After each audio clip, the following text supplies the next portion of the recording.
Kia ora and welcome to another episode of Both Sides Now with your hosts Alex Martin and Eve McCullum. It has been a big week in politics. Obviously, the biggest part of the week has been the budget announcement on Thursday.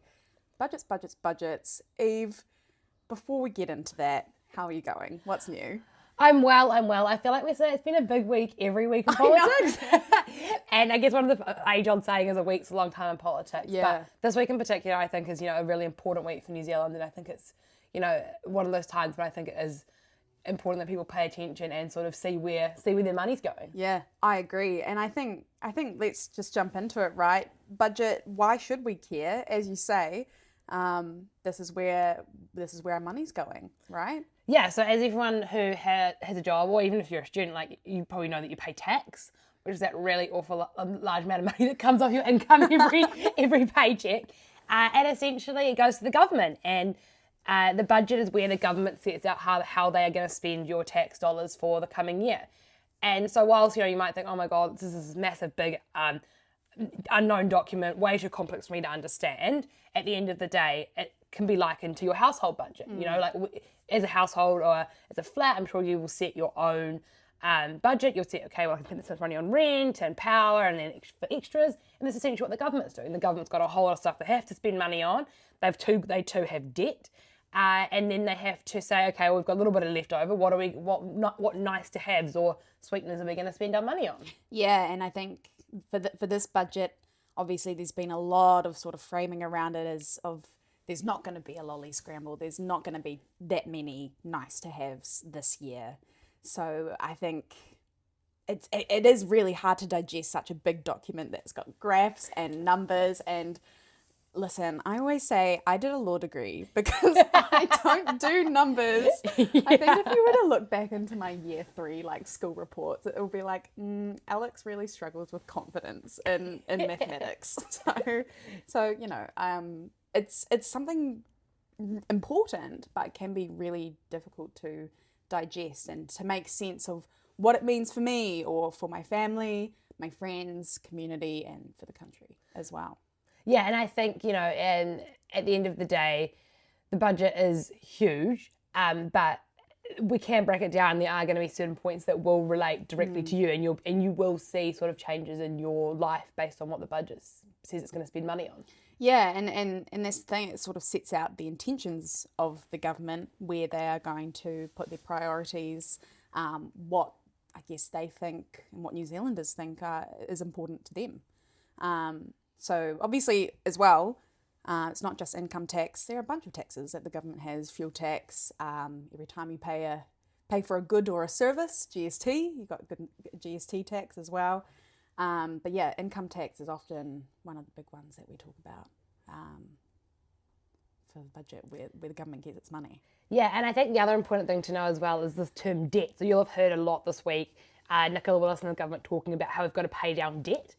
And there are different theories around government debt because ultimately they are the government. So it's not like, it's a bit different to a household in the sense that, if you've got debt, you've got a mortgage, the bank's chasing you to pay it. But actually, in a way, it's not that different because like with your mortgage, if you've got a mortgage or any other, even if you're a student loan, so your student loan's interest-free, but if you've got a mortgage, you'll pay interest on it. And the government actually pays interest on the debt they have as well. True. And so it's quite, even though people go, oh, well, the government can get away with having lots of debt, as a small country, if we have too much debt, the government's spending a lot of your income tax on paying back the debt. And so it is quite important that we try and do, as a small country, get that debt down. And so again, it sounds quite boring and quite technical, but it actually is really important. And as I said, the government debt, we can all relate to debt. So it's kind of much the same thing. Yeah, I mean, I try and pay off my credit card as soon as possible because I don't want the bank coming after me and saying, you've still got $400 on there, and now we're gonna you've got $420 on there now because we're charging you interest, right? And in the same way that if you don't pay back your credit card debt, you'll essentially, your credit rating will go down. If the government don't pay back enough of their debt, then their credit rating goes down as well. So there are a lot of similarities, just on a much, much bigger scale. Huge scale. And this is the thing, we're not talking hundreds or thousands of dollars. We're talking millions and billions. There is a lot of money to play with. Although this year they say, no, there's not as much money to play with. So I guess we've kind of covered off, I guess, what is a budget. What do you think were the winners and losers, the winning and losing policies or policy areas, Alex? I could be negative and go straight to the losers because I feel like there are a few losers. But okay, let's talk about budget winners first of all. I think one of the biggest winners is perhaps for more of a specific localized area, and that is Cambridge. You've got a new road of significance, baby. We're going to be adding 16 kilometres, I think, to the State Highway 1 Waikato Expressway, which is going to cost us about $1.77 billion to extend that four-way road. It's targeted because there are a lot of accidents around that area. It's quite a deadly stretch of road, so I hear. I don't tend to go to Cambridge very often or around that area, but yeah. So I guess it sounds good to me. I'm kind of thinking, a road. I'm thinking we're in a fuel crisis right now. Wouldn't it be a good time to, shift New Zealand's mindset away from roads and cars and invest it elsewhere? And I think the thing with the road as well, though, is it's important because we need good roading infrastructure. New Zealand is a country of drivers, and as much as driving cars does cause pollution, and it requires fuel. We're such a sparsely populated country, and we're so far off having the money to be able to build high speed trains between all of our cities. So I do think whilst there's sort of backwards and forwards on if roading is necessary, it's just the reality of the country that we are. We're a nation of car lovers. Yeah, I agree. But you touched on trains, and I think Kiwi Rail is also a big winner of this year's budget. And I'm really happy to see that. I really want to see more investment into rail, and the government's going to be putting about just over $1 billion into Kiwi Rail's network between 2027 and 2030. 107 million of that going into rail upgrades in cities. That's great. Maybe some other cities might see their trains improve. Auckland's just got about to very soon open the City Rail link. I think that's really good to see. It's kind of providing alternative forms of transport around the country. Yeah, awesome. What about you, Eve? Who are some winners for you? I think health's a big winner. I think we've seen money invested in different pockets around the country for hospital upgrades. So being a Northland gal, I was stoked to see that the Whangarei Hospital is getting a new tower. As a kid, spent the odd night in the Whangarei Hospital, and it's definitely well overdue an upgrade. So I think that was really cool to see.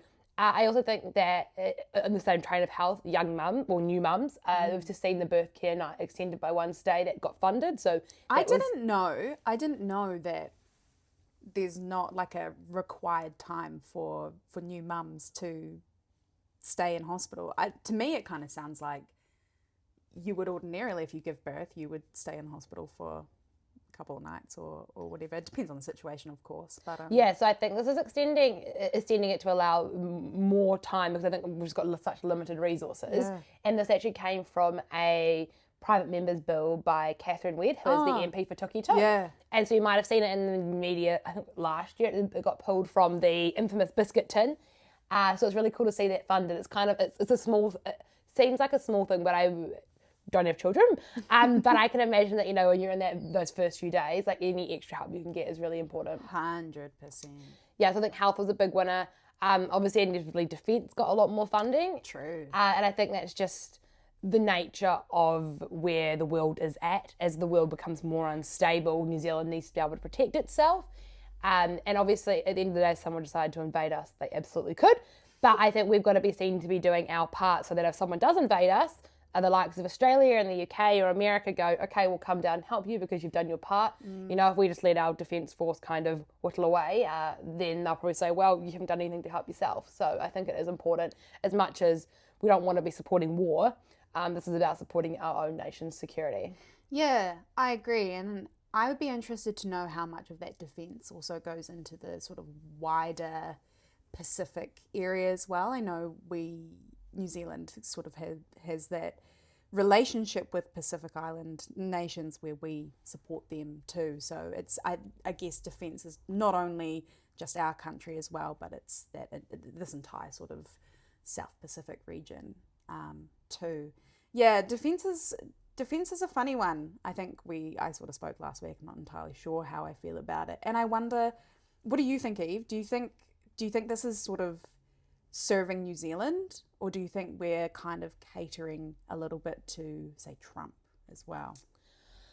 Yeah, it's a good question. I think it's both, which I know is a pretty annoying answer, but I think, as I said before, we need to be able to protect New Zealand, and so that is inevitably ensuring our defence forces up to scratch. That is serving New Zealand, but I think with the way Trump's approach, sort of, becoming much more nationalist, which means, much more focused on just America and a little bit less interested in sort of what's going on around the world. Other countries have been upping their defence spending because they can no longer rely on America in the same way to come to their rescue. And so I think that it's probably it's also in a response to Trump, and sort of to see again, like, Trump's expecting everyone else to do it, so New Zealand's got to do their bit as well. Yeah. Look, it's not the best and most productive use of money, but Necessary evil. 100% agree. Yeah. Yeah. Tricky one. So what about you? Some losers from the budget?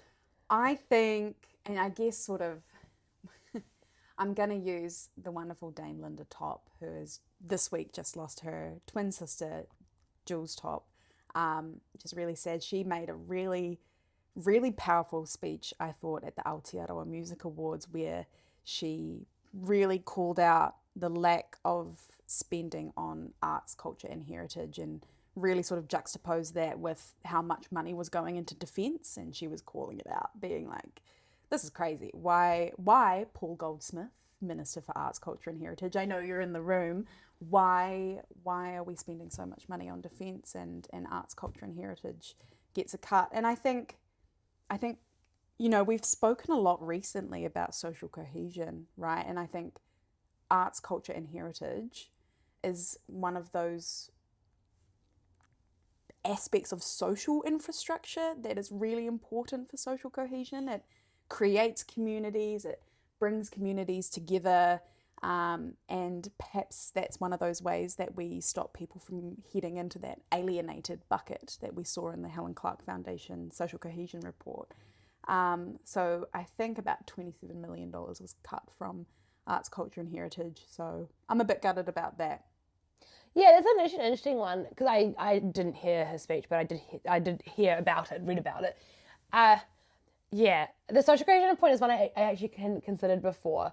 I guess from the government's perspective, it's very much a sort of, well, where are our highest priorities? And I guess from their perspective, keeping our country secure is probably, I don't want to say it's more important than arts, culture and heritage, but it's just probably has a much greater need at the moment than arts, culture and heritage. But I do think it's definitely a portfolio that we, needs to be continued to be maintained. Especially, it's got its own minister, right? So it's clearly something the government is important to the government. But I think that's a really good point about social cohesion and actually getting people out and doing things and bringing people together. Yeah, I think it should be protected and well funded. So I guess in the future, I'd like to see a bit more investment into our social infrastructure. What about students and the fees free? What's your take on that? Yeah, look, we spoke about this the other week, and we also had a good yarn to Garth Bray on the NZ Herald about the fees free scheme getting scrapped. And so I guess now we have a little bit more of a fuller picture as to where that money is being reallocated. I think it's kind of going everywhere, but one of those places where it's going is to fund young people getting into the trades, which is a good thing. But I think you said they're kind of two different things, two different areas. Yeah, and I kind of bounce backwards and forwards on this one, because obviously we've both got degrees, and I guess we're lucky that I'm going to be careful how I phrase this, kind of know all degrees. I think it's amazing anyone who gets to graduation, but I do think that there's some degrees that are a lot harder to find jobs in. I think particularly arts degrees and science degrees. I think we're lucky with law degrees, that leads to quite a natural path. Whereas I think if you do, an arts degree in philosophy or a BSci in biology, it's quite hard to find some jobs in that area, because it's just not natural career path. And so I think that there's definitely benefits to encouraging people into trades which have very obvious career paths, and I do think that they pay really well, and they're quite good stable careers. But I still do think that, they are two separate things. And the government, by taking money away from university students, I wouldn't probably consider someone who's studying a trade a student, because you also do get paid an apprentice wage. It's not a lot of money, but you are still getting paid to learn. Whereas at university, we're paying to learn, which is, look, absolutely fine. But I do think that I would have liked to have seen something, I think I spoke about this last time, something to either help with the cost of accommodation at university, or even potentially means test the student loan to work different cities in the country, just because if you look, if your university in Dunedin or Christchurch is a lot cheaper than Auckland and Wellington. So I am a bit disappointed that there was nothing in that space that really kind of came out for students. Yeah, I agree.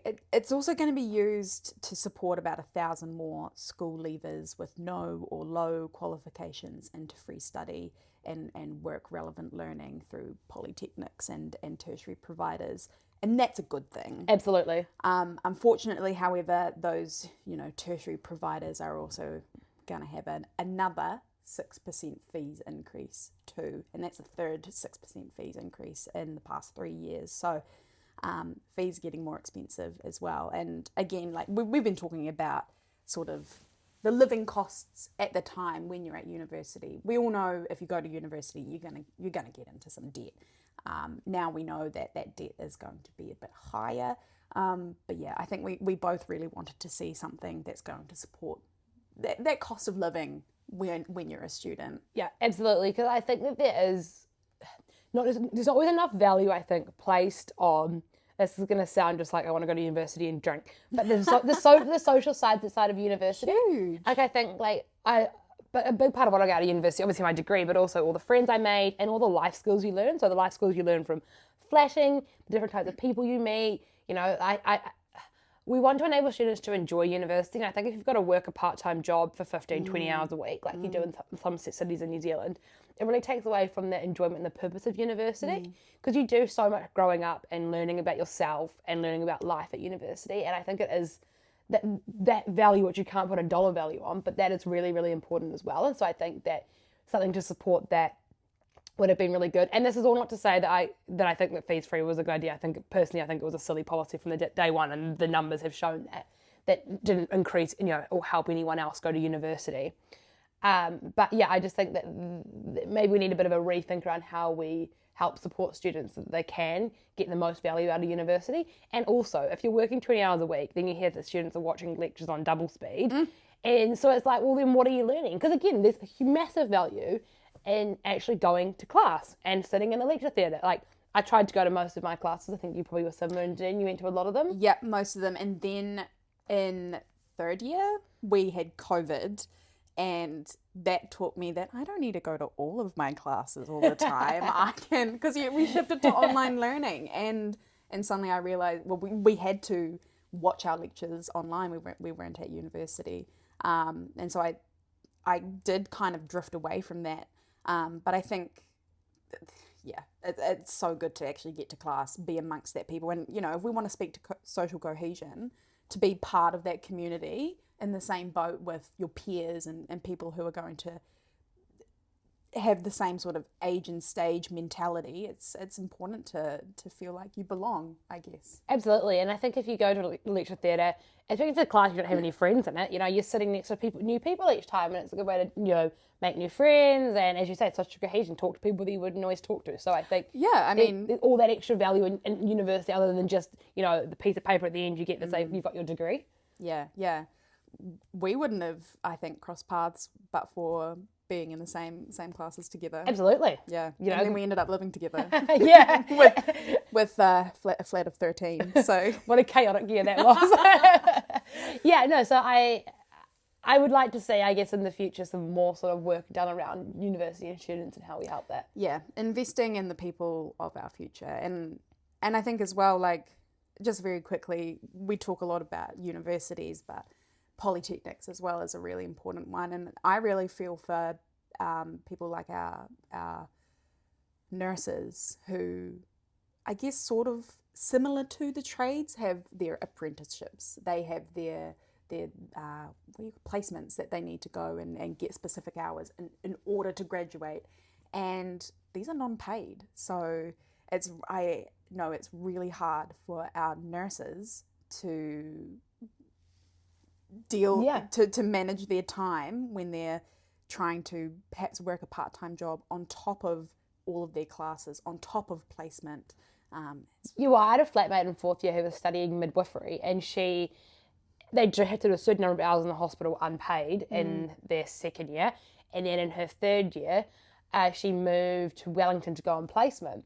But again, placements, I don't think you get much of any payment when you're on placement. So, that's also really kind of, I think, underappreciated as well. They've got these people that have to learn because the job's practical, which absolutely they should, but there's sort of no extra financial support to do that, particularly in areas that we need more people in. There's been a huge, as you said, monetary investment into health this budget, but we need that monetary investment into the future people of health. Yeah. I mean, arguably also probably need to incentivise less people from doing law degrees, more people to do these kind of degrees. Because so many people go out law degrees and arts degrees and stuff. But if, and don't get me wrong, that is still really good and important degrees. But actually, if there are more incentives to go into other areas, then potentially people might, diversify what they're studying. We might have more people. But if it's just too hard and too expensive to, study nursing or study midwifery, why would you bother? Yeah, I know. I agree. So moving on, another loser, we spoke to this again last week, but public servants. In case you missed it, the government said it's going to slash about just under 9,000, about 8,700 core public sector roles by mid-2029 to find $2.4 billion in savings. Do you think it is going to be savings in the long term? It's really hard to know because they haven't really given a lot of detail on how they're going to do it. I think that with AI, there is absolutely going to be room for a bit of a restructure in the public service and to figure out, what roles can we automate, and that sort of stuff. So I think that, to me, there's a big question mark over what that's actually going to look like because of lack of detail. I do hope, and I'm not sure that they will have time to, but actually do it properly and consider it. They almost need, as much as we all talk about consultants, but they almost need to get some proper business transformational consultants in there to say how, and actually look at their overall systems and say, okay, this is what we can actually do to improve things. Because I think I do have concerns that they just go, right, each budget's got to cut X number of each department's got to cut X number of staff, that it's going to go and slash all these roles that are actually unnecessary and we need. And I think it's also, you've got to be a bit careful about slashing roles like admin roles, which on paper looks silly, but it's actually, if you don't have someone doing the admin, then the frontline staff have to do the admin, which means they have less time, like doctors have less time to treat patients, teachers have less time to teach. So I do think that you kind of got to look at it a bit more broadly than that. So for me, question mark. And if it's not done properly, they'll just end up spending all that money on contractors and consultants who'll charge them a whole lot more. Yeah, that's probably where, excuse me, that's probably where I guess those arts and science degrees are going. Your career path probably a bit more lucrative if you head into consultancy and then be contracted to do the work of the public service. Yeah, I completely agree. And the other, I don't know if I'd say that this is a loser actually, but the other, I guess, loser policy is that nothing's been done about superannuation. I think there's all the figure coming out that by 2030 it's going to cost just over $30 billion a year on superannuation. And now you're probably thinking, why are two girls that are 26 talking about superannuation? But the reason is that someone's got to pay for superannuation. And so superannuation, I guess this is a little bit of where it came from. This was a policy that came in the 1980s under Rob Muldoon, who was a National Party Prime Minister. And at the time this policy came in, there were 7 taxpayers, so people like me and Alex, for every 1 superannuitant. So that was a pretty good ratio, and we're able to sustain the payment that superannuation get. And if you don't know what superannuation is, it's the payment that if you've got grandparents or even maybe older parents, that they get each week once they hit 65 so they can retire. And it's automatic, right? Yeah. So you turn 65, the government gives you money fortnightly. Yeah, and it's essentially like a benefit, but it's universal, so everyone gets it. So whether you work... Universal basic income for old folk. Absolutely. Yeah, and so basically whether you earn $1 million or $10,000 or whatever, everyone gets it. But you can also continue working. So, and a lot of people do work past 65 now and still receive superannuation. Well, we're living longer. Yeah. And a lot of people, I feel like a lot of older people feel like they either can't afford to retire at 65 or they they don't want to retire at 65, and that's cool. That's their right. Keep on going. Keep on paying tax. But the reason this is a problem for our generation is because they predict by, I think, was it 2030 or 2040, that there are going to be 2 taxpayers every 1 superannuitant.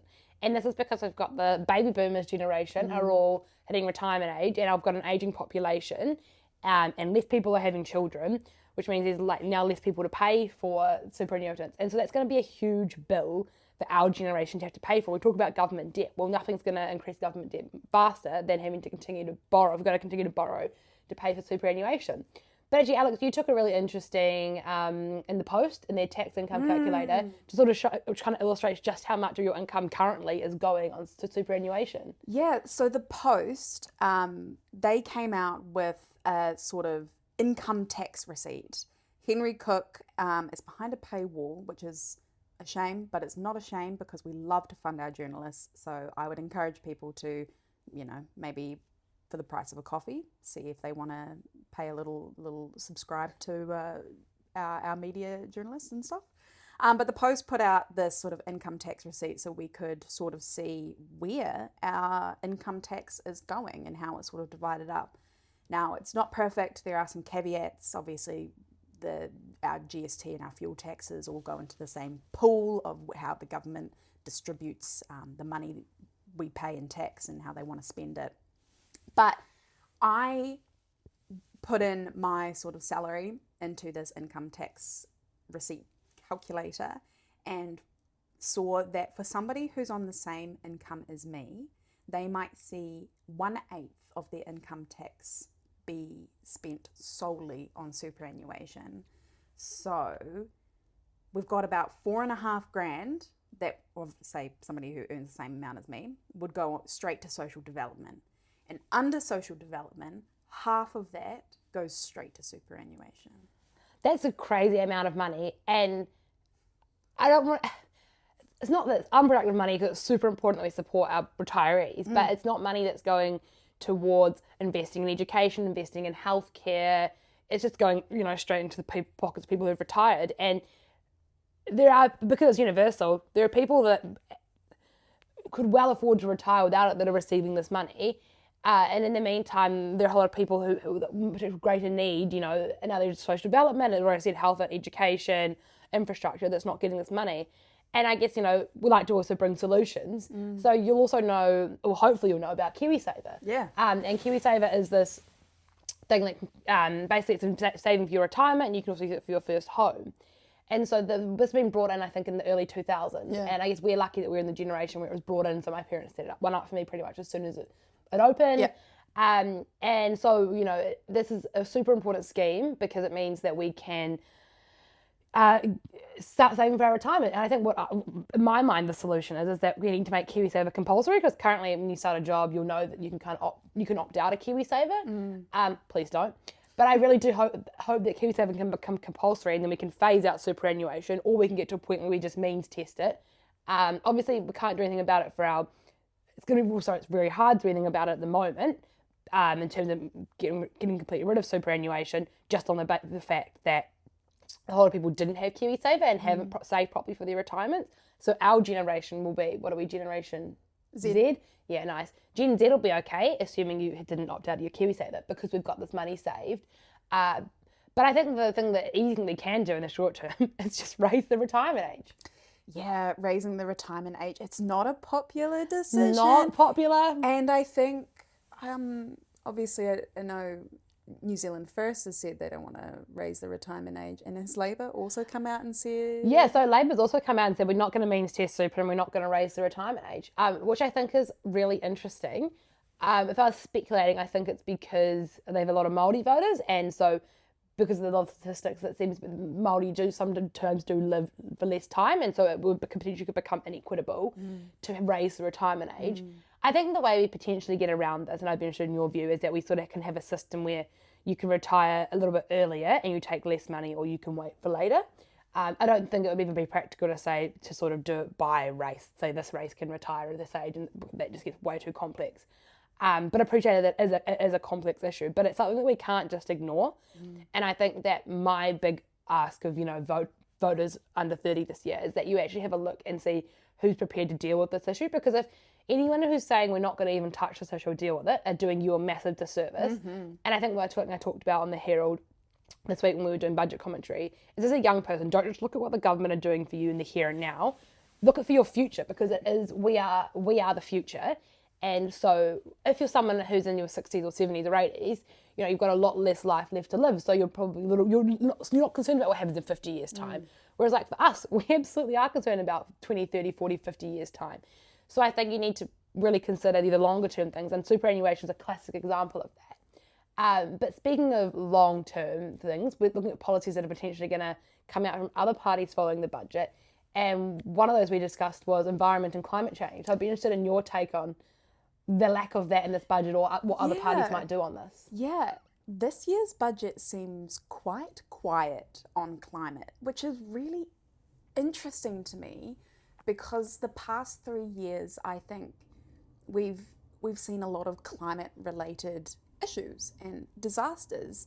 For the past 3 years, we've had issues like the Auckland floods, Cyclone Gabrielle, the horrific Mount Maunganui disaster, and what I'm really frustrated about is that our Climate Resilience Fund has had some cuts to it, and that's talking about how we make ourselves more resilient to these climate-related issues and disasters, our responses to that as well. $38 million in cuts on baseline conservation funding, further cuts to the environment funding, cuts to the Climate Change Commission, and last year's budget slashed about environmental spending by about $1 billion and reduced that climate adaptation funding by about 70%.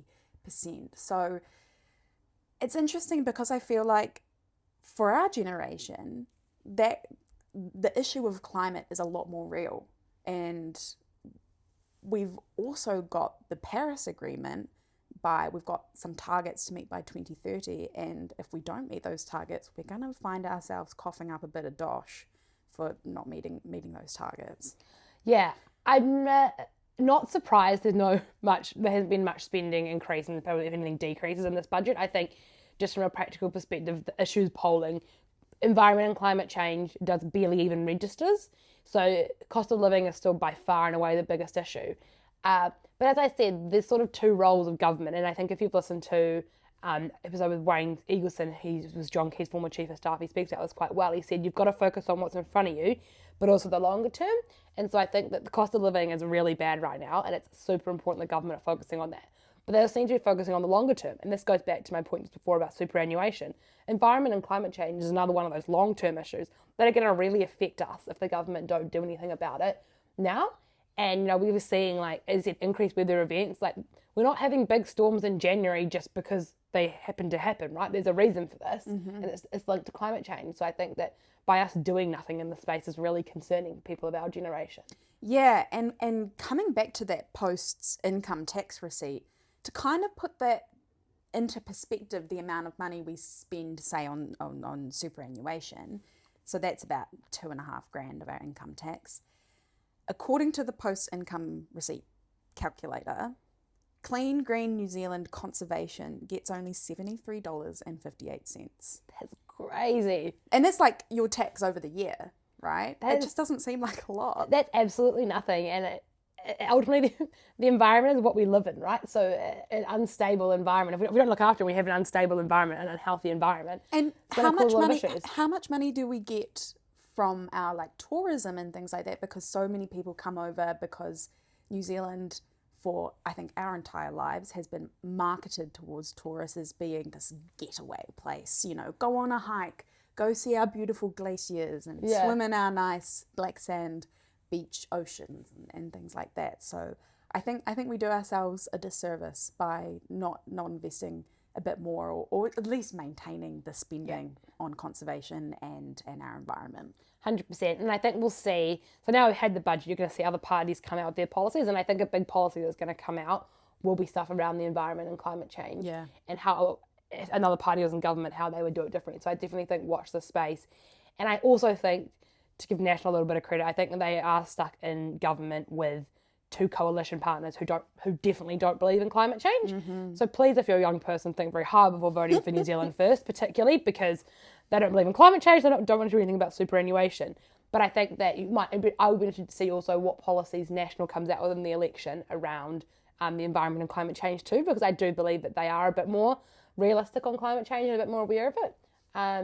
What other policies are we thinking? Well, I'd be interested to see maybe what Labor has to say. I'm not really sure. We haven't really heard too much from them. They said they're going to hold back on policies until after the budget. But I guess one of the things that was also spoken about, and I know Marama Davidson of the Greens also spoke to this, was child poverty. We're not going to meet our child poverty targets, which is really, like, how do you make that make that announcement? We're not going to meet child poverty. That just seems like such an issue that so many people would easily agree on. We should minimize child poverty to the best extent possible. We should make it so that no child lives in poverty. So I think that's going to be something that we're going to see a little bit more in that space, because it's an issue that needs to be addressed. Yeah, it's a really complex issue to address as well. I think just because child poverty is kind of like a symptom of a whole circle of things I think that go on and in the lower socioeconomic areas of society. But I also think as well, the cost of living is affecting that issue like it's affecting everyone else. And so I think there'll be a little bit of the thinking will be, well, if we can get the cost of living sorted out for New Zealand generally, then it will help that group of people. But at the end of the day, it's not the children's fault that they're living in poverty. But it's a call the government have made, and I suspect that they are thinking that if they can get cost of living sorted in all areas, like food prices down, petrol prices down, electricity prices down, because those are three things that no matter where you live, you need food, power, and petrol. No matter like what socioeconomic group you're in, then that will help raise that as well. So I suspect that while there's nothing specific on child poverty, which would realistically probably just be increasing benefits in that area, I think that the government will be saying, well, no, we're going to fix the broader structural issues that potentially lead to child poverty. Yeah, we've got 170,000 children living in material hardship. And I just wonder how that sort of relates to the government's announcements last week about social housing. Social housing looks really grim. On the same day that the budget is announced, we're seeing headlines that homelessness has reached its highest level in history, according to the Community Housing Aotearoa report.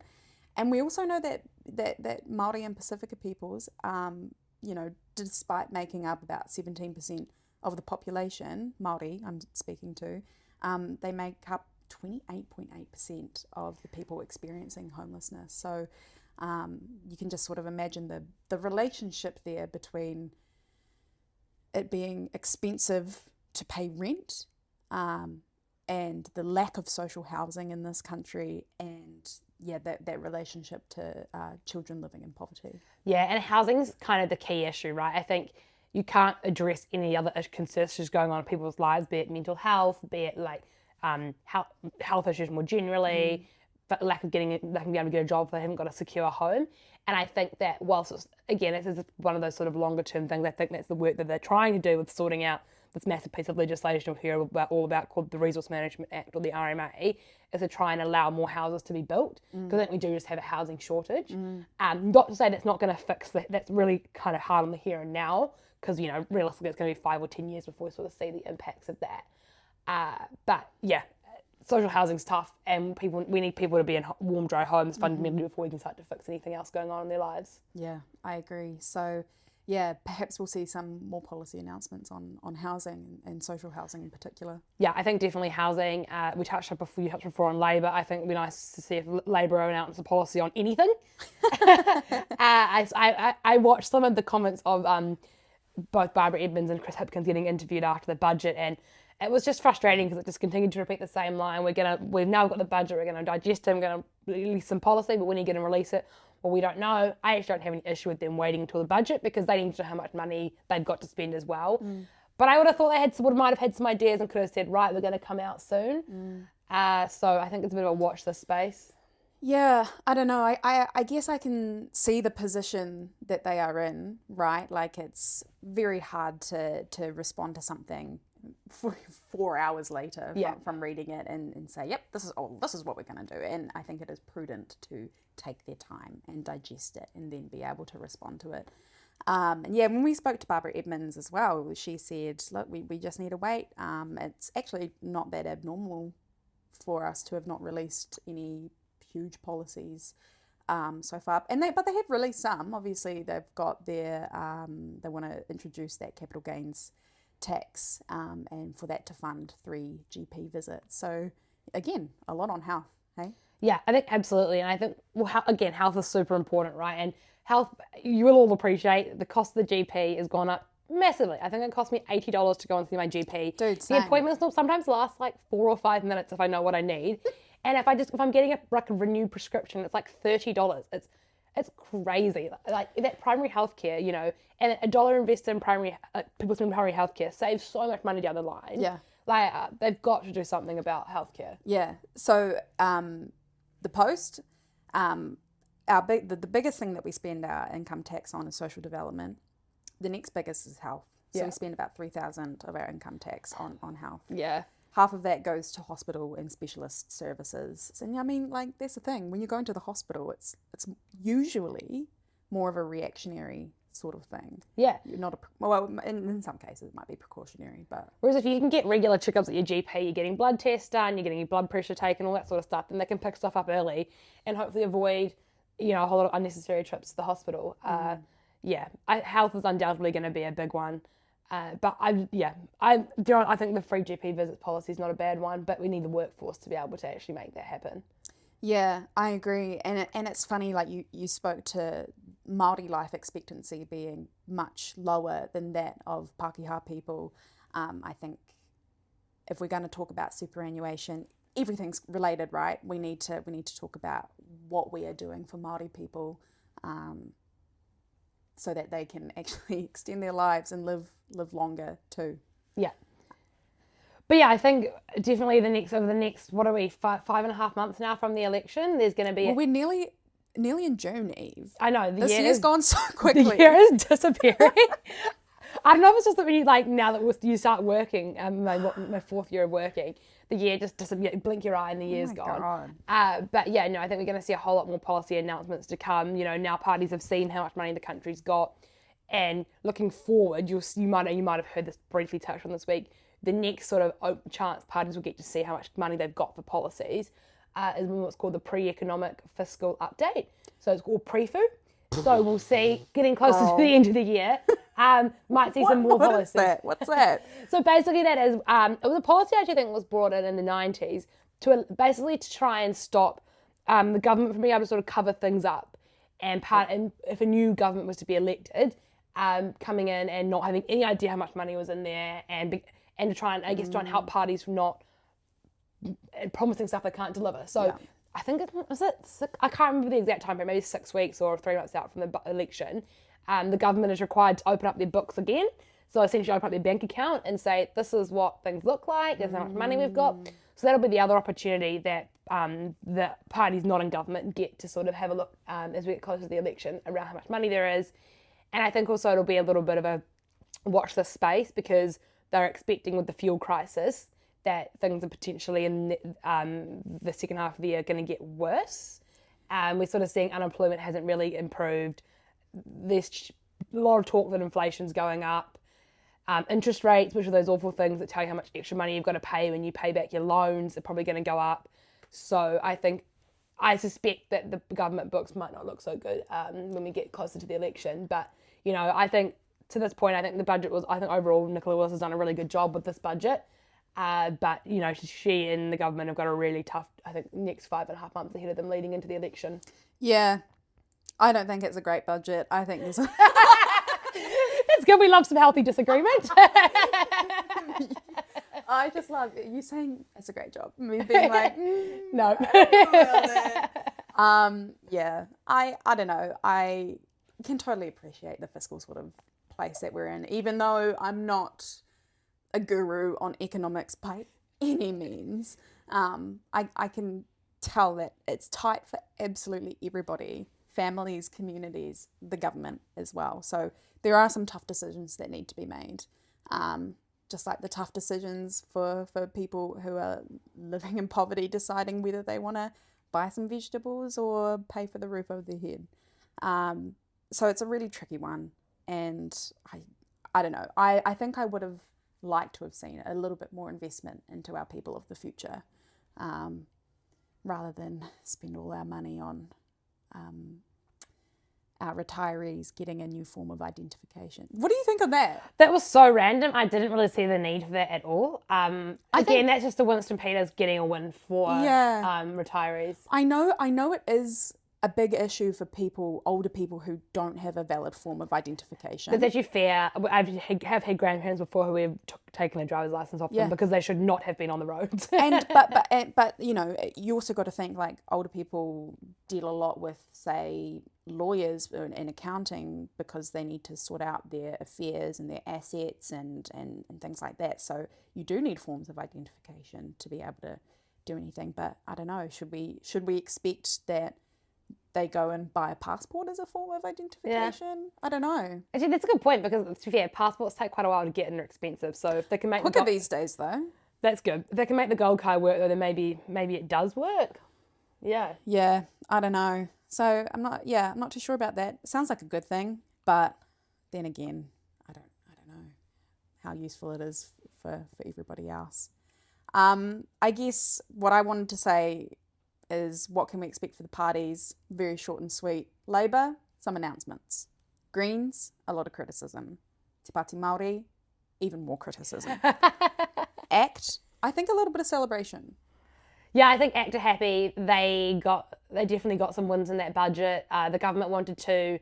There's talk that National Labour wanted to put a bigger tax on banks. You probably heard in the media I talk about banks making these big profits. But ACT said no, so I think that was a big win for ACT, not giving that policy across the line. And New Zealand First, some distancing. Yes, although I do think Winston Peters will be happy with the results in the budget, rail, the Super Gold Card, the trade and apprenticeship that was in New Zealand First as well. So I think they'll be happy, but you'll start to see them stray further from what's going on with the government. And National, what do you think? I reckon National are going to be pretty happy with how this week's gone. I think that the commentary overall, obviously, you know, the left don't think it's a good budget, but that's to be expected. But I think sort of a lot of the media, the commentary's actually been pretty good. I think that, you know, the fact that we're still scheduled to return to surplus in 28-29, which basically just means that the government's going to be making more money than it's spending. And they'll be stoked with that, given the fuel crisis. But it's very tentative, right? Like, we don't know what's going to happen with the fuel crisis. Well, I think that's the big thing that's coming. I think we just, you know, it's sort of look, great week this week for them, but I think that they'll be aware, as everyone else is aware, that this war hasn't stopped in Iran, and I don't think we've seen the full effects of that fuel crisis yet. So I think, you know, watch this space, because as the year progresses, I think probably will get worse before they get better again, which was always acknowledged is really tough, because I think everyone's been saying it's going to get better soon since COVID in 2020, and we're now in end of May 2026, you know, so it's a tough time. And I think, you know, to all our listeners who are out there who are sick of it being hard, we agree. You know, and I don't even have mortgage or children, so I can't even begin to imagine what it's like to have a mortgage or children. I know. I often think about, like, coming home after working a 40-hour week and then having to deal with kids. Yeah. And the cost of those kids too. Yeah, 100%. Yeah, so look, I think, National will be happy, but there's still a long way to run till the election, and anything can happen in the world. As I said, Trump might start another war. Oh, don't speak anything into existence. I can't cope with that, man. Yeah, so I guess a takeaway for me is that this is just one day in the electoral cycle, in the 3-year parliamentary term. We get 3 budget days in a parliamentary cycle, but there's a lot more that goes on around it. And budget day also, like, they're gonna go to select committee and they're gonna debate it. There's gonna be a lot of scrutiny about this. It doesn't end, and I'm sure a lot of people probably already are getting a little bit, oh my God, it's election year and it's all I'm hearing about is politics this and budget that, and look, for good reason, I think. It's important to be aware of what's going on around us and how it impacts us. But if you don't want to have to spend too much time consuming all the various media on it, keep listening to us, and we will hopefully be able to provide you with a bit of a summary and the key points of what you need to be aware of as we get closer to the election. 100%. Smash that follow button. and tell your friends. Yeah. I guess to wrap up, Eve, look, we're coming also to the end of Super Rugby regular season, and it is with heartbreak I say that the Highlanders have not made the finals this year. Again. But hey, your Blues have, so... Blues have, but they've fallen to pieces a little bit in the last couple of games. So here's hoping in their game, which is being filmed on Saturday. They're playing tonight, Saturday evening. They're playing the Mighty Chiefs. I'll be there. In the Waikato. Here's hoping it's a little bit of a positive end to the season before we get into playoffs. Well, I think it's quite cool because they've sort of bookended the season. The first game was... the Chiefs Blues in the last game. I think they lost in that first game, didn't they? Yeah, they did. Yeah, it wasn't at great. Eden Park. Yeah, that wasn't great. But we're still both praying for a Crusaders loss in the playoffs so that they can't win overall. I think us and most of New Zealand, except for those who live in Canterbury, would agree with that. That is where we find our common ground. Absolutely. Sport brings us together. Hey, sport got a bit of a cut this year too. Sorry to bring it back, but yeah, I'm not sure if it got a cut so much that there wasn't any extra spending given to it. But again, times are tough, and sport's super important, but it's definitely, as I said, we've got roads and hospitals that need building. I'm sure it's probably really sadly not top of the government's mind. Yeah, difficult decisions.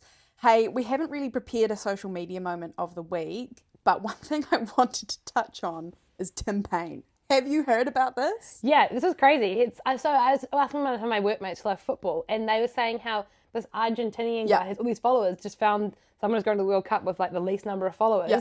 And within like 24 hours, Tim Payne went from 4,000 followers to 1 million followers. It is the funniest thing I have seen probably all year. It's crazy. And I am a Spanish speaker by learning.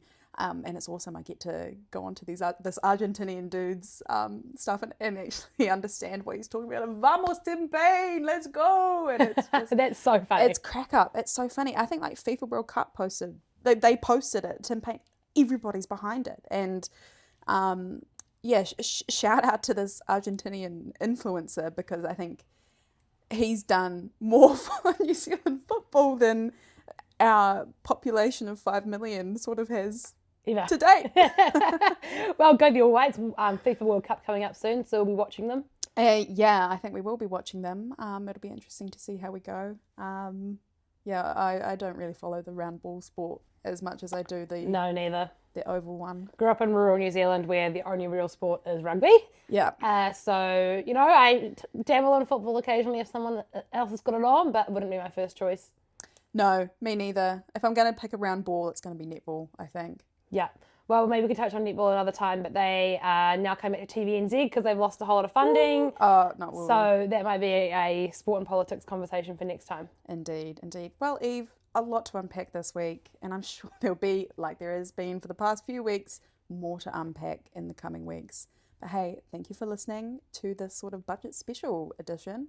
And if you wanted to check out what we had to say to Garth Bray on NZ Herald Now, you can give us a Google and it should pop up our little video chat with our immediate response to the budget, which was quite fun. Awesome. Thank you so much for watching and listening this week, guys. Until next time.